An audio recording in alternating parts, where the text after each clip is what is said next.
Bienvenido a tu programa Pasión por el Evangelio. Te saluda tu amigo Mauricio Pérez. Soy periodista católico, escritor y locutor del programa de radio Semillas para la Vida. Me da mucho gusto que estés conmigo en esta ocasión porque será un programa muy especial. Estamos ya en el primer domingo del tiempo de Cuaresma, un tiempo en el que nos preparamos para la Pascua, y qué maravilla poder prepararnos nada menos que profundizando sobre la lectura del Santo Evangelio. El tema que hoy nos ocupa es un tema verdaderamente interesante, así que te invito a que te quedes con nosotros hasta el final de esta transmisión. Vamos a hacer un análisis bíblico de la perícopa de las tentaciones de Jesús en el desierto. Es un tema que resulta muy interesante y yo te garantizo que si piensas que conoces o que comprendes esta historia de las tentaciones, después de ver este programa te sorprenderás. Porque lo que haremos en este programa es hacer una disección de todo este pasaje del Evangelio y entender por qué es que el diablo tentó a Jesús en el desierto y por qué lo hizo específicamente de esas tres formas. Es una historia que ya conoces. Tú sabes perfectamente que el demonio, la manera como tentó a Jesús fue pidiéndole que convirtiera una piedra en pan, que se arrojara desde el pináculo del templo, y después le presentó todos los reinos de la tierra y le pidió que lo adorara. ¿Por qué lo tentó de esas tres maneras en especial? Entender eso nos ayudará a comprender cuál es el verdadero mensaje de esta perícopa de las tentaciones que presenta Mateo en el Evangelio. Así que, como te digo, te invito a que te quedes hasta el final porque en esta ocasión vamos a aprender mucho. Es un tema fascinante, es un tema verdaderamente apasionante y además que nos ayudará a prepararnos a nosotros mismos para vivir estos 40 días en el propio desierto que a cada uno de nosotros nos corresponde. Así que entremos en materia, como siempre, leyendo primero este pasaje del Evangelio, y para ello vamos a ponernos en presencia del Padre, y del Hijo, y del Espíritu Santo. Amén. Jesús fue llevado por el Espíritu al desierto para ser tentado por el demonio. Después de ayunar 40 días con sus 40 noches, sintió hambre. Y el tentador, acercándose, le dijo: «Si tú eres hijo de Dios, manda que estas piedras se conviertan en panes».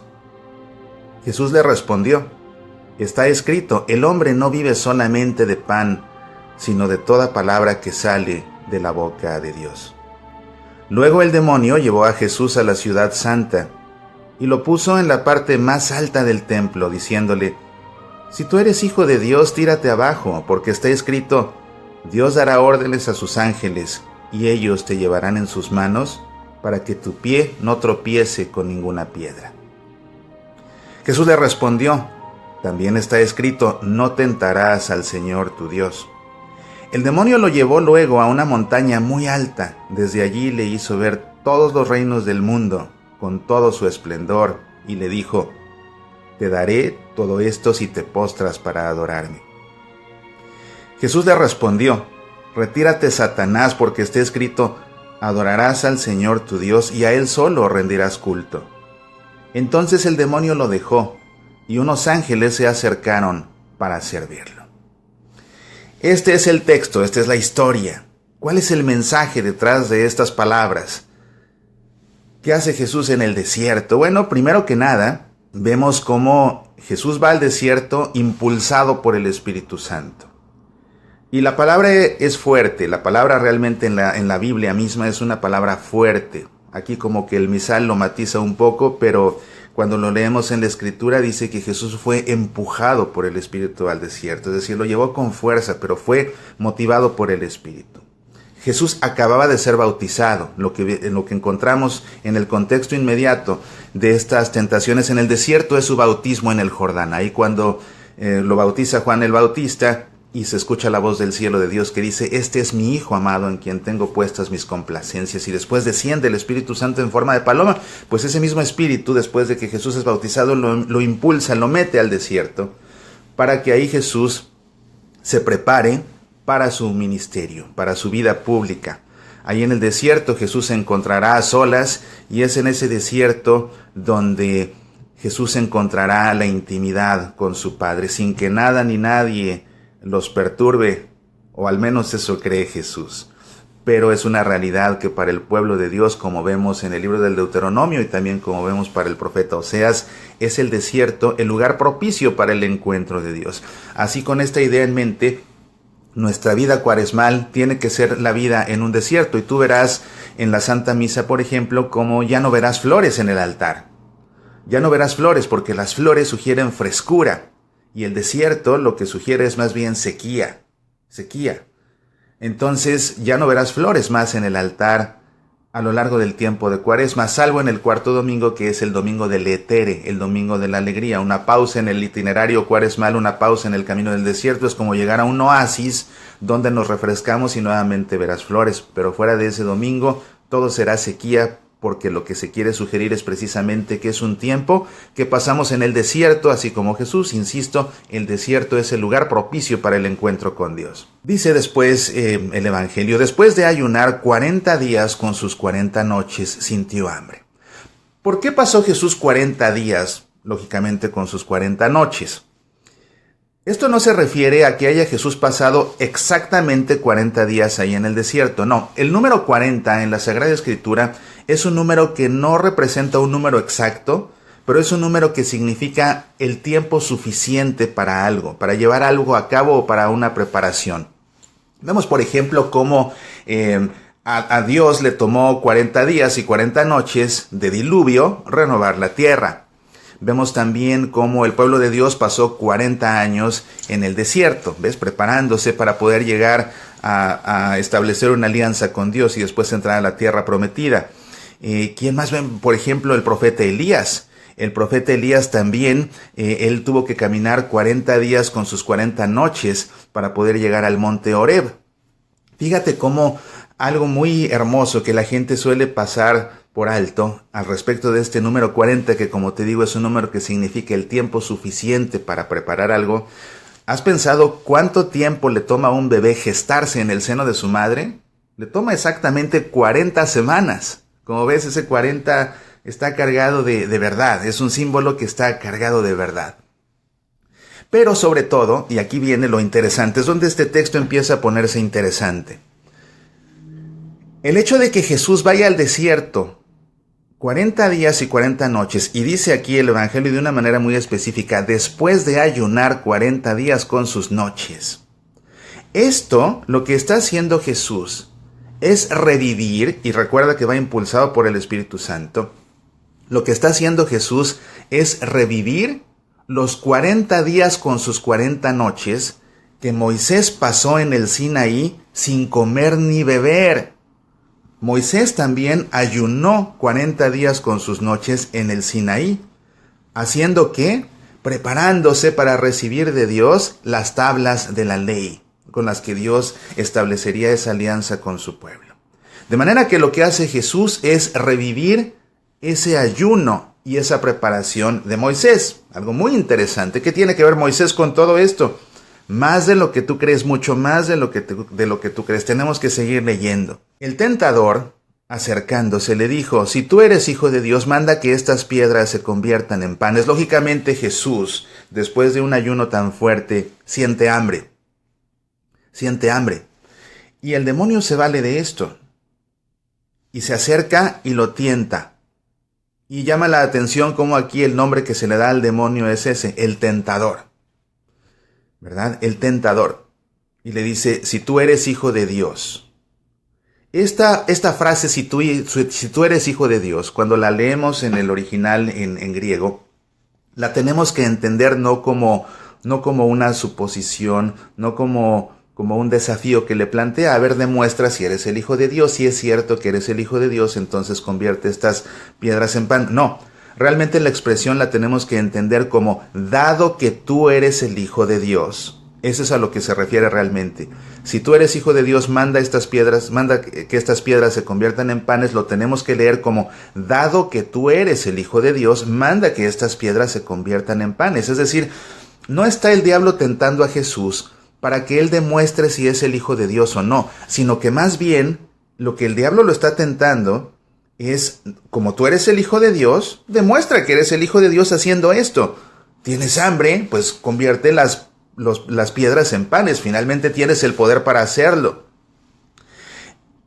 Esta expresión que usa el diablo para referirse a Jesús, que le dice Hijo de Dios, dado que tú eres el Hijo de Dios, no se está refiriendo el demonio al Hijo de Dios en el sentido ontológico, es decir, no se está refiriendo a esa esencia que tiene de ser el Hijo del Padre, no se está refiriendo a la segunda persona de la Trinidad. Más bien, a lo que se refiere el demonio usando esta expresión Hijo de Dios es al concepto mesiánico del Hijo de Dios.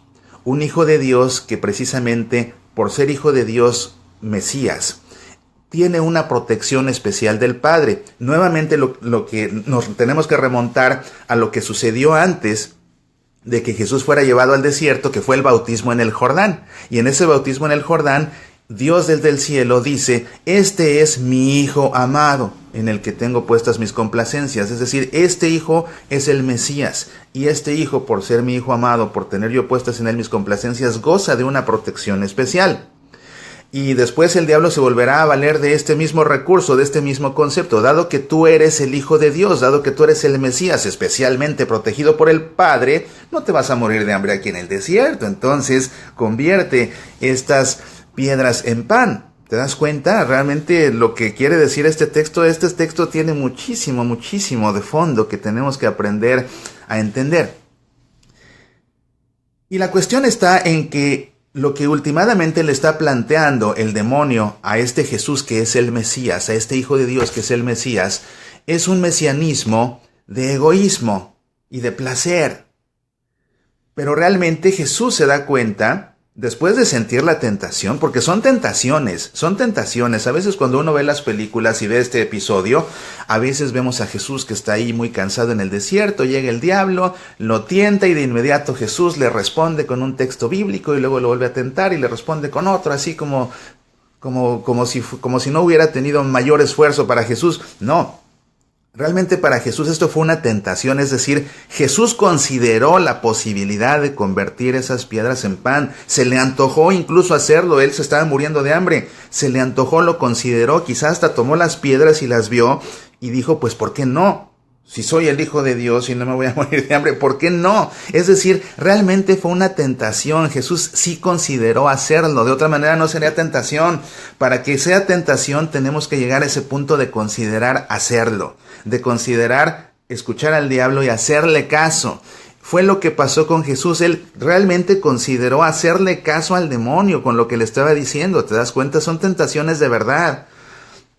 Y lo que nos enseña Jesús es que al diablo se le puede vencer. Al diablo se le puede vencer. Y se le vence de una manera tajante, porque Jesús es tajante con él. No comienza a negociar, no comienza a dialogar, no. El Papa Francisco recientemente nos ha dicho eso, con el diablo no se negocia, con el diablo no se dialoga. No, al diablo se le tiene que vencer, del diablo mejor uno se aparta. En este caso Jesús no se aparta, lo enfrenta de una manera tajante y entonces le dice, está escrito, el hombre no vive solamente de pan. El hombre no vive solamente de pan, sino de toda palabra que sale de la boca de Dios. Esa es la manera como Jesús le responde, y Jesús le responde citándole un versículo del libro del Deuteronomio, es el versículo 3 del capítulo 8 del Deuteronomio. Interesante porque otra vez el Deuteronomio es la segunda vez que se narran las aventuras de Moisés, por así decirlo. Entonces, date cuenta cómo Moisés ya estaba una referencia implícita a Moisés al Jesús ayunar 40 días con sus noches, así como él hizo en el Sinaí. Ahora Jesús le responde al diablo citándole el segundo libro en el que se cuentan las aventuras de Moisés. Y muy interesante que Jesús recurra a esto. Esto se va a poner cada vez más bueno, mira. Porque entonces, dice el Evangelio, luego el demonio llevó a Jesús a la ciudad santa, es decir, a Jerusalén, y lo puso en la parte más alta del templo, diciéndole, si tú eres hijo de Dios, tírate abajo, porque está escrito, Dios dará órdenes a sus ángeles, y ellos te llevarán en sus manos para que tu pie no tropiece con ninguna piedra. Nuevamente, una tentación de verdad. Jesús va al pináculo del templo, ¿verdad? Y desde ahí arriba ve a la gente, ve al pueblo de Dios, ve a los fieles que están orando, ve a los sacerdotes, ve a los transeúntes también que entran ahí al patio de los gentiles y demás. Y de pronto dice, bueno, si vengo a salvar a todos ellos, pues sí, si me arrojo y vienen los ángeles y me salvan, la gente me va a creer. La gente me va a creer, y no solamente, la gente pues me va a adorar. A fin de cuentas, sí, soy el Hijo de Dios. Y con eso puede tener éxito mi misión. Y Jesús realmente empieza a considerar la posibilidad de arrojarse. Porque en efecto Jesús sabe que sí está escrito que Dios dará órdenes y los ángeles lo protegerán. Y ciertamente que esto sucederá, ciertamente que esto sucederá. Piensa más adelante, por ejemplo, bueno, al final de este pasaje mismo, cuando el diablo por fin se va, vienen los ángeles a protegerlo.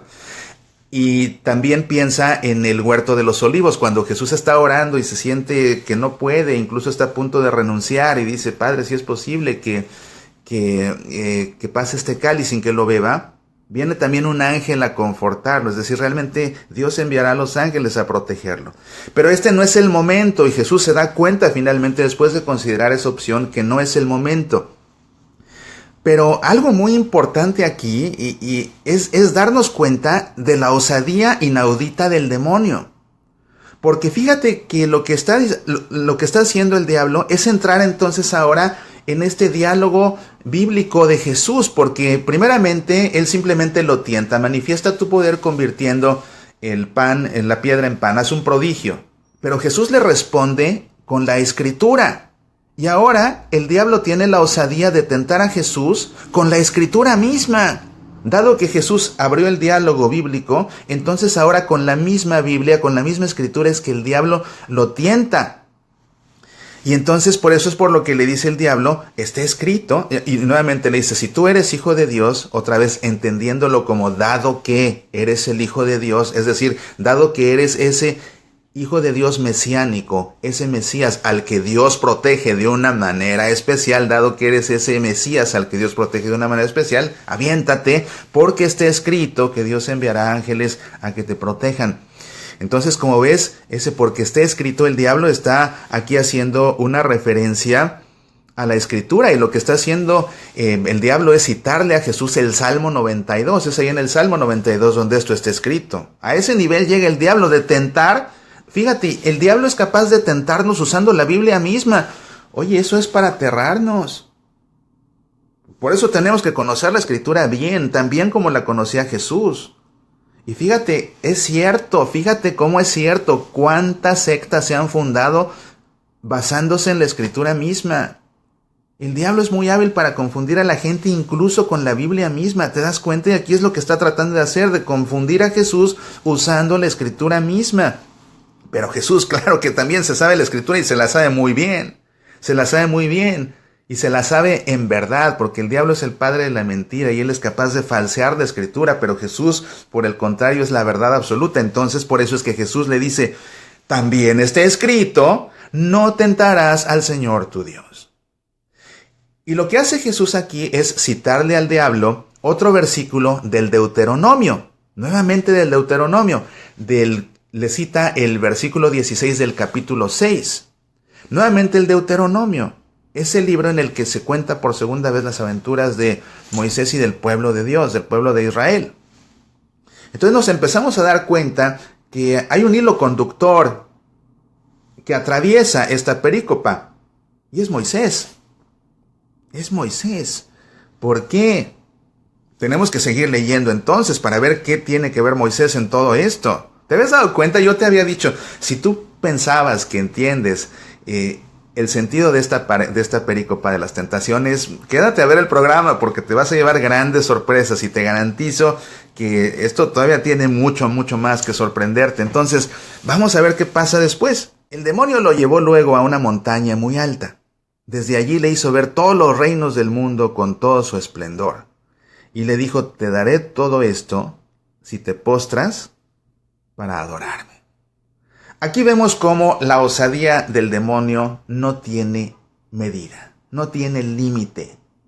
Tiene el cinismo suficiente de tentar al Hijo de Dios para que lo adore. Y si llega a ese nivel con Jesús, ¿a qué niveles no llegará con nosotros? Esto es muy importante tenerlo en cuenta. La osadía del demonio no tiene límites. Es capaz de pedirle al mismo Hijo de Dios que lo adore. Y le dice, le muestra, fíjate, lo lleva a un monte muy alto, desde ahí le enseña todos los reinos del mundo y le dice, te daré todo esto si te postras para adorarme. Esto a Jesús le debió recordar, porque Jesús conocía la Escritura, por supuesto.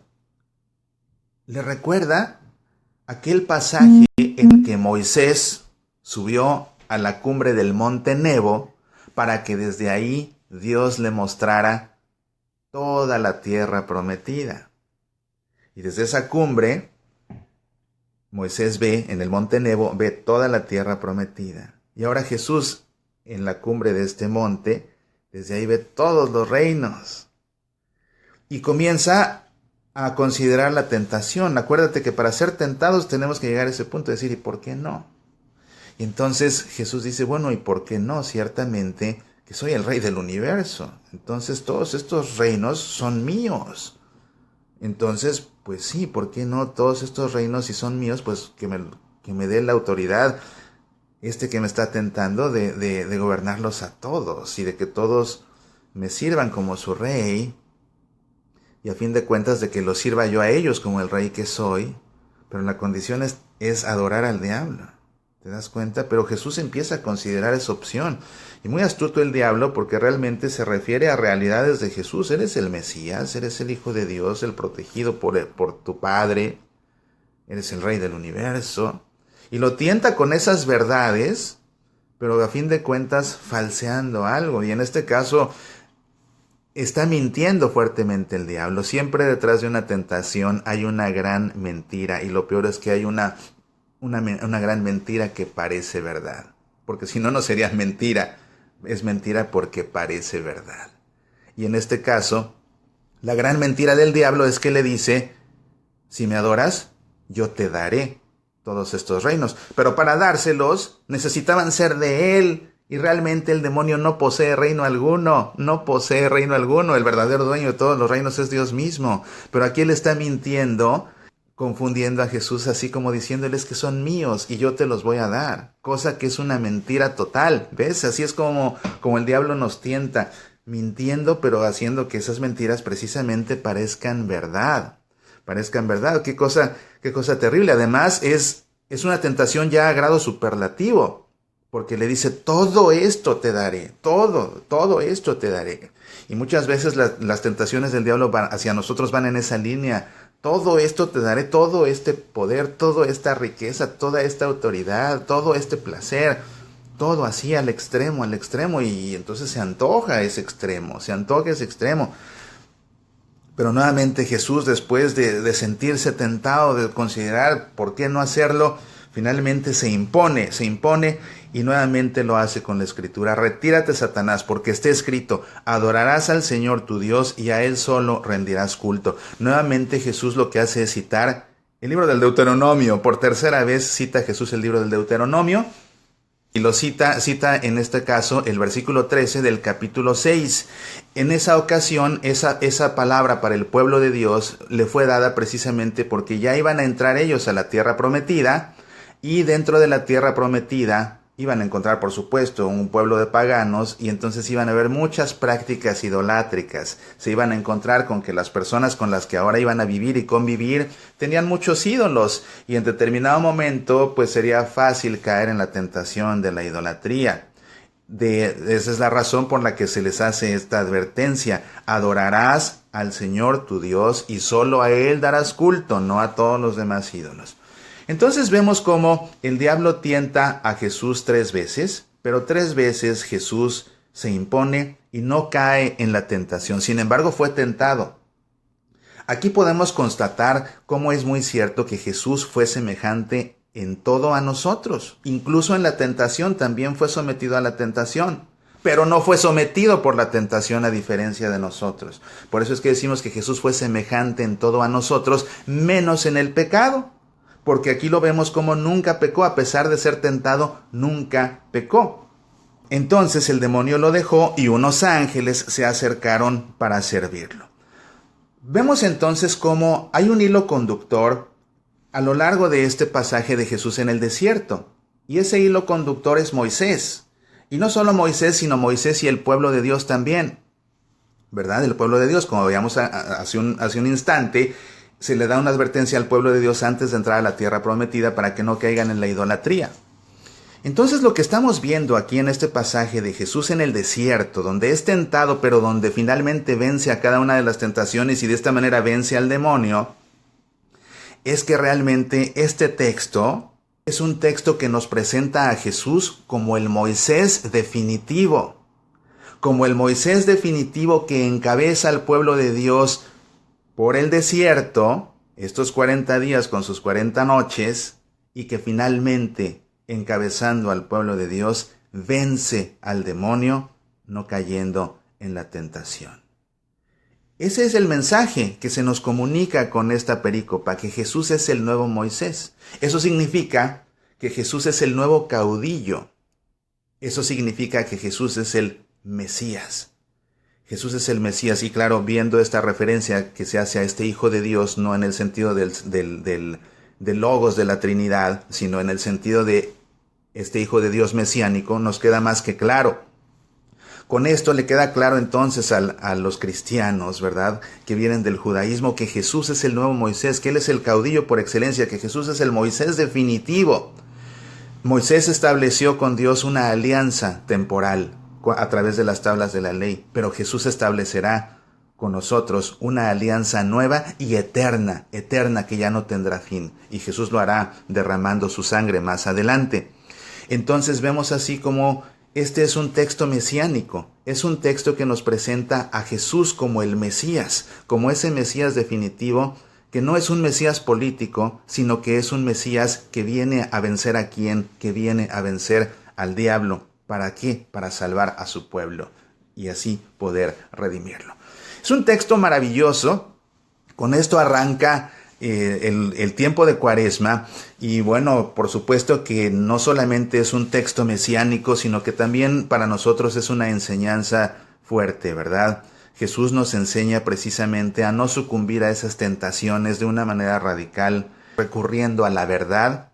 Y pon atención, ¿dónde está esta verdad? Esta verdad está en la palabra de Dios. Interesante que precisamente la primera respuesta que da Jesús al diablo va en esa línea. No solo de pan vive el hombre, sino también de toda palabra que viene de la boca de Dios. Y con esa palabra de Dios es como Jesús aniquila cada una de las tentaciones que el diablo le plantea. Lección para nosotros: no nos dejemos seducir por los engaños de Satanás, no nos dejemos seducir por sus mentiras que parecen verdad. Antes bien, impongámonos a sus tentaciones recurriendo a la verdad absoluta que solamente podemos encontrar en la palabra de Dios. La primera lectura de esta misa es precisamente el relato del prototipo de todas las tentaciones, la tentación de Adán y Eva. Es un tema también muy rico, muy extenso. Por favor, ve a nuestro sitio semillasparalaVida.org y busca la sección, en la primera página, busca la sección de nuestro podcast Conversando en el Camino. Ahí hay un episodio de Conversando en el Camino en el que hago un análisis muy detallado, algo así como lo que acabo de hacer en este programa Pasión por el Evangelio, pero de ese pasaje de la tentación de Adán y Eva. Un análisis bíblico de ese pasaje para que comprendas cómo es que el diablo nos tienta. O también lo que puedes hacer ahí en nuestro sitio, ve a nuestra tienda en línea y descarga el audio o el video de la conferencia Combatiendo la Tentación. En esa conferencia también hago un análisis bíblico muy exhaustivo de ese pasaje de la tentación y Adán y Eva, algo muy importante para comprender cómo nos tienta el diablo, porque la manera como los tentó a ellos es idénticamente la manera como nos tienta a nosotros, y hay que tenerlo claro para poder vencer la tentación. Si conocemos la estrategia del enemigo, es más fácil poder enfrentarlo, resistirlo y últimamente vencerlo. Muchas gracias a todas las personas que como siempre nos acompañan, gracias a todas las personas que están apasionadas por su fe y que les apasiona el Evangelio y que semana tras semana nos siguen. Estoy seguro que han aprendido muchísimo en esta ocasión, es un tema fascinante, imagínense, y esto es solamente el principio de la Cuaresma. ¿Qué nos espera? ¿Qué nos espera? Seguramente que va a ser un tiempo fantástico desde el punto de vista bíblico, y claro que todo esto tiene el propósito de que cuando vayas a la Santa Misa, al escuchar el Evangelio, lo entiendas por completo y de esta manera le saques más provecho a la palabra de ese Dios de la cual te tienes que alimentar, porque no solamente vivimos de pan. Visita también nuestro sitio semillasparalavida.org. Encontrarás muchos recursos para tu tiempo de Cuaresma y de Semana Santa. Te recomiendo en esta ocasión, este libro que es una verdadera joya para todas las familias. Se llama Nuestra Familia al Pie de la Cruz. Te lo recomiendo mucho, Nuestra Familia al Pie de la Cruz. Todas las familias cargamos una cruz. Aquí en este libro hablo de todas las cruces que carga la familia y cómo darle sentido. Y qué mejor tiempo que reflexionar para ello que este tiempo de Cuaresma. Oye, y una noticia que espero que te encante tanto como a mí. Sabes que en estos días está por publicarse mi nuevo libro que tiene por título Sucedió en Jerusalén. Son reflexiones de Cuaresma y Semana Santa. Así que está al pendiente porque es cuestión de días que esté publicado y ya me encargaré yo de hacértelo saber para que lo leas y te acompañe yo de esta forma en tu camino por el desierto hasta llegar a Jerusalén en la Semana Santa. Vamos a terminar nuestra emisión, queridos amigos, como siempre, poniéndonos en presencia de Dios, agradeciéndole su palabra que nos ha comunicado y elevando una oración. Así te invito, como siempre, a que por un momento cierres tus ojos, pongas tu mano sobre tu corazón y en tu interior hagas eco a estas palabras. A una vida mejor y a una vida más feliz, conviértenos, Señor. A una oración más sincera y más frecuente, conviértenos, Señor. A una solidaridad más cristiana y provechosa, conviértenos, Señor. A una iglesia más santa y verdadera, conviértenos, Señor. A una vida más austera y menos artificial, conviértenos, Señor. A una verdad frente a la mentira, conviértenos, Señor. A tu palabra que nos salva y nos da vida, conviértenos, Señor. Amén. En el nombre del Padre, y del Hijo, y del Espíritu Santo. Amén. Te deseo un tiempo de Cuaresma lleno de bendiciones y lleno de ocasiones de conversión y de encuentro con el Señor. Recuerda que el próximo fin de semana tenemos una cita aquí en Pasión por el Evangelio. En lo que llega el próximo fin de semana, seguimos conversando todos los días en nuestro programa Semillas para la Vida. Te deseo que Dios te llene de bendiciones. Apasionate por nuestra fe.